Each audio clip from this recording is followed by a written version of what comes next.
مجھے یہ بتائیں کہ آپ کی شادی ہو چکی ہے اور بچے کتنے ہیں؟ ٹھیک ہے سر، میرا آپ سے اگلا سوال یہ ہے کہ عالم دین ہم جیسے گنہگاروں کو دوسری شادی کی ترغیب دلاتے ہیں، آپ کے دل میں کبھی خیال نہیں آیا دوسری شادی کا؟ جی سر، میرا آپ سے اگلا سوال ہے کہ آپ کی دینی اور دنیاوی تعلیم کتنی ہے اور خطابت کا آغاز آپ نے کہاں سے شروع کیا؟ السلام علیکم ورحمۃ اللہ وبرکاتہ۔ جی ناظرین، ہم اس وقت انٹرویو کے سلسلے میں حاضر ہوئے ہیں۔ ہمارے ساتھ ملک پاکستان کی نامور شخصیت جو کسی تعارف کی محتاج نہیں، حضرت مولانا قاری صبغت اللہ احسن صاحب الحمدللہ میرے ساتھ اس وقت وہ تشریف فرما ہیں۔ آپ بھائیوں کی فرمائش پر ان سے ہم نے ان کا قیمتی وقت لیا، ان کے ہم شکر گزار ہیں کہ انہوں نے اپنا قیمتی وقت ہمیں صرف کیا۔ تو ناظرین، میرا قاری صاحب سے پہلا سوال یہ ہے کہ قاری صاحب آپ کب اور کہاں پیدا ہوئے؟ آپ کا آبائی گاؤں کون سا ہے؟ الحمدللہ والصلاة والسلام علی رسول اللہ۔ ناظرین، عبدالرزاق بھائی، ان سے میرا دیرینہ تعلق ہے اور دلی لگاؤ اور محبت ہے، اور یہ ان کی محبت کی وجہ سے ہی میں دو چار گزارشات انٹرویو کے حوالے سے، جہاں تک ہمارے آبائی گاؤں کا تعلق ہے تو ہمارا آبائی گاؤں سید والا اور بچے کی کے درمیان ایک بڑا گھر سٹاپ پڑتا ہے، اس سے آگے 11 چک یعنی 11/64 ڈوگروں والا، وہ ہمارا آبائی گاؤں ہے، اور وہاں ہی میری پیدائش ہوئی۔ 13/4/1974 جو ہے وہ میری تاریخ پیدائش ہے، اور وہاں ہی ہماری ساری برادری ہے، یعنی وہ پورا گاؤں ہم آپس میں ایک ہی ہیں، تو وہاں ہمارا وہ آبائی گاؤں ہے اور وہاں کی ہی ہماری رہائش ہے۔ جی سر، میرا آپ سے اگلا سوال ہے کہ آپ کی دینی اور دنیاوی تعلیم کتنی ہے اور خطابت کا آغاز آپ نے کہاں سے شروع کیا؟ جہاں تک تعلیم کا تعلق ہے تو میں میٹرک کرنے کے بعد مدرسہ میں داخل ہوا 1999 میں، اور پھر کچھ دیر مدرسہ میں پڑھنے کے بعد پھر میں طبیہ کالج فیصل آباد میں پڑھا۔ وہاں میرے استاد ہیں جو کسی تعارف کے محتاج نہیں، یہ میرے نام کے ساتھ حاصل بھی انہوں نے ہی لگایا تھا، اور حکیم منصور العزیز صاحب حافظہ اللہ تعالی۔ اور پھر طبیہ کالج پڑھنے کے بعد پھر میں نے دوبارہ مدرسہ میں داخلہ لیا۔ پھر ہم جامعہ سلفیہ میں پڑھا کرتے تھے، تو جامعہ سلفیہ میں جب میں پڑھتا تھا تو اس وقت میں نے جمعہ شروع کیا تھا گوجرا شہر کے ساتھ، ایک گاؤں ہے کٹھور کلاں، اور وہاں میں نے مسلسل 7 سال جمعہ پڑھایا تھا۔ وہاں سے پھر میں نے جمعہ جب 7 سال پڑھانے کے بعد پھر میں نے الہ آباد ٹیم بورڈ میں شروع کیا تھا۔ جامعہ سلفیہ میں نے پڑھا، وہاں ہمارے استاد محترم حافظ مسعود عالم صاحب، حافظ شریف صاحب حافظہ اللہ تعالی ہمارے استاد محترم، ان سے ہم نے الفیہ پڑھا، اور مسعود عالم صاحب جو کسی تعارف کے محتاج نہیں ہیں، ولی کامل ہمارے استاد، ان سے ہم نے جو تفسیر کا سبق پڑھا۔ اور پھر میں دوبارہ کلیہ دارالقرآن جناح کالونی میں چلا گیا، تو وہاں سے میری فراغت 1998 کو ہوئی، اور اس وقت میں ٹیم بورڈ میں جمعہ پڑھا رہا تھا جب میں آخری سال میں تھا، اور 1998 سے لے کے اب تک ٹیم بورڈ شہر سے ہی وابستہ ہوں، اور وہاں ہی میں مستقل خطبہ جمعہ پڑھا رہا ہوں۔ جی ماشاءاللہ۔ قاری صاحب، مجھے یہ بتائیں کہ آپ کی شادی ہو چکی ہے اور بچے کتنے ہیں؟ الحمدللہ میری شادی جو ہے وہ سن 2000 میں ہوئی تھی، اور اللہ کا شکر ہے میرے 6 بیٹے ہیں، اور بیٹی کی نعمت سے اللہ نے نہیں نوازا، اور 6 میرے بیٹے ہیں۔ ایک بیٹا حافظ قرآن ہے، حافظ متی اللہ، اور ایک اس سے چھوٹا حافظ عظیم اللہ، وہ ابھی حفظ کر رہا ہے، اور باقی 3 بیٹے جو میٹرک میں ہیں، اور ایک ابھی چھوٹا وہ بھی پڑھ رہا ہے۔ جی سر، میرا آپ سے اگلا سوال یہ ہے کہ عالم دین ہم جیسے گنہگاروں کو دوسری شادی کی ترغیب دلاتے ہیں، آپ کے دل میں کبھی خیال نہیں آیا دوسری شادی کا؟ نہیں، وہ تو قرآن کہتا ہے نا مثنی و ثلاثہ و رباع، تو شادی کی خواہش رکھنا کوئی بری بات نہیں ہے، کوئی دوسری شادی کرے، لیکن بات انصاف کی ہوتی ہے۔ اس لیے قرآن نے کہا اگر کوئی انصاف نہیں کر سکتا تو ایک ہی ٹھیک ہے، ایک پہ صبر کرے۔ اور دور حاضر میں سب سے بڑا مسئلہ انصاف کا ہے. اسی لیے اللہ کے نبی صلی اللہ علیہ وسلم نے فرمایا کہ جو دو بیویوں کے درمیان انصاف نہیں کر سکتا کل قیامت والے دن اس حال میں آئے گا کہ اس کی ایک سائڈ ہی نہیں ہوگی. تو اتنی زیادہ جب ترغیب ہے تو یہ دیکھ کے کرنی چاہیے. اگر آپ واقعی یہ بوجھ اٹھا سکتے ہیں تو دوسری بھی کریں, تیسری بھی کریں. جی قاری صاحب مجھے یہ بتائیں کہ آپ بچپن میں ایسے ہی معصوم تھے جیسے اب ہیں؟ دیکھیں بچپن ایک ایسی چیز ہوتی ہے, وہ کہتے ہیں نا کہ الصبی صبی لو کان نبی, بچہ بچہ ہی ہوتا ہے چاہے کہ نبی کیوں نہ ہو. تو بچے کی جو ہوتا ہے نا وہ فطرت میں شرارت ہوتی ہے, ہر بچے شرارتی ہوتا ہے.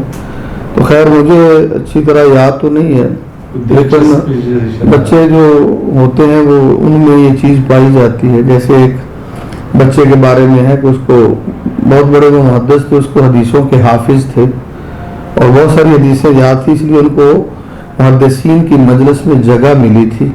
تو ہوا یوں کہ اس کے پاس ایک چڑیا آ کے بیٹھ گئی, تو اس نے اس کو پکڑنے کی کوشش کی, اپنی ٹوپی اتاری اور اس کے اندر بند کرنے کی کوشش کی. اب ایک وہاں صاحب علم محدث دیکھ رہے تھے کہ بچہ اس کے علم کو دیکھے اور اس کی شرارت کو دیکھے, تو آہستہ آہستہ اس نے وہ ٹوپی میں چڑیا کو بند کر ہی لیا. تو پھر اس نے وہاں یہ جملہ بولا کہ سبی لو کان نبی, بچہ بچہ ہی ہوتا ہے چاہے نبی کیوں نہ. تو بچپن میں شرارتیں تو سبھی کرتے ہیں, چھوٹی موٹی شرارتیں تو ہر بندے سے سرزد ہوتی ہیں, اتنا معصوم تو کوئی بھی نہیں ہوتا کہ شرارت نہ کرے. جی کیسا میرا آپ سے اگلا سوال یہ ہے کہ کیا آپ شروع سے ہی اہل حدیث ہیں؟ جی نہیں, ہمارے خاندان میں بلکہ ہمارے گاؤں 11/64 ہماری برادری میں سب سے پہلے میرے دادا جی پڑھے تھے, حافظ الہی بخش رحمۃ اللہ علیہ, اور ان کے بعد میرے والد محترم حافظ ثناء اللہ رحمۃ اللہ علیہ بہت بڑے عالم تھے, اور وہ مسلکن دیوبندی تھے, دیوبند مسلک سے ان کا تعلق تھا. حق نواز زنگوی ان کے کلاس فیلو تھے, اور سلیمان طارق رحمۃ اللہ علیہ جو منڈی جہانیہ والے ہیں وہ بھی میرے والد محترم کے کلاس فیلو تھے اور اکثر آیا کرتے تھے. تو پھر 1993 میں جا کے میرے والد محترم اہل حدیث ہوئے. انہیں ہمارے خاندان میں سب سے پہلے جو پڑھنے والے وہ میرے دادا جی تھے, اور دادا جی کے بعد میرے والد محترم, اور ایک میرے چاچا جی حافظ غلام نبی, انہوں نے بھی قرآن حفظ کر رکھا ہے. تو اس سلسلے میں پھر آگے میرے والد محترم نے جو محنت کی ہم بھائیوں پہ, اور ہم 4 بھائی الحمدللہ حافظ, 4 بھائی عالم ہیں اور اپنی اپنی جگہ پہ کام کر رہے ہیں. میرے سے چھوٹے قاری عظمت اللہ صاحب ہیں, اور ان سے چھوٹے قاری ذکار اللہ صاحب شطرہ لاہور میں ہوتے ہیں, اور حافظ سمیع اللہ صاحب وہ سب سے چھوٹے ہیں, کھڈیاں میں ایک ادارہ نداء الاسلام میں وہاں مدرس ہیں, پڑھاتے ہیں, اور ایک جگہ خطبہ جمعہ بھی سید پور میں وہ دیتے ہیں. یہ ہمارے والد صاحب کی محنت تھی, اور 1993 میں اہل حدیث ہوئے تھے. اللہ رب العزت میرے بزرگوں کے, میرے والد گرامی کے حسنات درجات بلند فرمائے, اللہ ان کو علیین میں مقام دے. یہ ان کی دعاؤں کا نتیجہ ہے اور ان کی محنت کا نتیجہ ہے کہ ہم آج اس جگہ پہ ہیں. جی شاید میرا آپ سے اگلا سوال یہ کہ آپ نے علامہ شہید رحمۃ اللہ علیہ, علامہ ثانیہ ظہیر شہید رحمۃ اللہ علیہ کا دور بھی دیکھا, چنگور پہ کانفرنس ہوئی, بارش کا موسم تھا, آپ مجھے پتا چلا کہ ادھر بھی موجود تھے, تو آپ نے ان کا دور دیکھا, تو کیا آج اہل حدیثوں کا سٹیج ویسا ہی ہے؟ اگر اس دور سے آپ موازنہ کریں تو یہ تو موازنہ بنتا ہی نہیں ہے, کہ وہ تو ایک عجیب سما تھا. وہ میں چھوٹا تھا, لیکن مجھے یاد ہے کہ جب ہم جلسوں پہ جاتے تھے تو اسٹیج پہ حافظ عبد القادر روپڑی رحمۃ اللہ علیہ جیسی نامور شخصیات, اور پھر علامہ احسان علیہ ظہیر رحمۃ اللہ علیہ, حضرت مولانا حبیب الرحمان جزدانی رحمۃ اللہ علیہ, اور ہم بچپن میں ذوق شوق سے ان لوگوں کو سنا کرتے تھے. شیخ القرآن مولانا محمد سین شیخ پوری رحمۃ اللہ علیہ, اور اسی طرح مناظر اسلام حافظ عبداللہ شیخ پوری رحمۃ اللہ علیہ, اور حضرت مولانا قاری عبد الحفیظ صاحب رحمۃ اللہ علیہ. ان لوگوں کو ہم نے اس وقت سٹیج میں دیکھا, اور اس وقت اور اب کا اگر موازنہ کریں تو بڑا فرق ہے. اور یہ سارے بندے اپنے فن میں ماہر تھے اور صاحب علم تھے. جب بھی اسٹیج پہ کوئی عالم لوگ زیادہ ہوں گے, صاحب علم جتنے زیادہ ہوں گے, لوگوں کو گائیڈ لائن اتنی اچھی ملے گی, اور دین کی دعوت وہ